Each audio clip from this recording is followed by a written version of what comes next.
मैंने साथ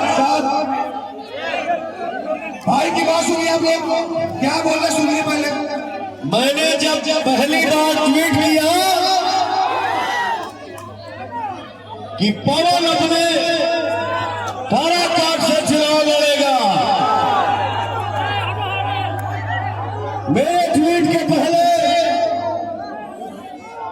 किसी को कोई खोज खबर भी नहीं था कि काराकाट भी लोकसभा है और यहाँ की जनता जो है हमारे परिवार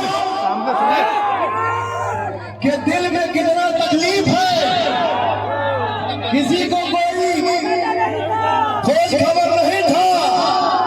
लेकिन जैसे पवनवा ट्वीट किया, आप लोगों के बीच में आके खड़ा हुआ, आप लोगों का आशीर्वाद जो पवन के ऊपर बरसने लगा।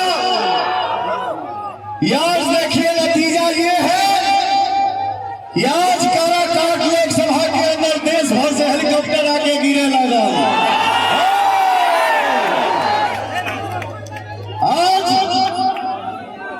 सबको चिंता सताने लगी है। क्यों भाई? काराकाट में एगो पवनवा ऐसा लड़का खड़ा बा, चुनावी माहौल में सबके दिमाग डगमगा गई बा। किसी के लिस्ट में भी नहीं था। जगला के बाद छोड़ दो भैया, सपने में भी कोई कल्पना नहीं था कि काराकाट भी एक लोकसभा है। मैं इतना बता दूं, कल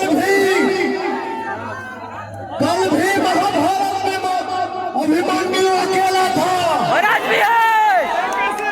भाई आराम से हो, आराम से कल भी महाभारत में आराम से भाई लोग अभिमन्यु अकेला था। कृष्ण के होते हुए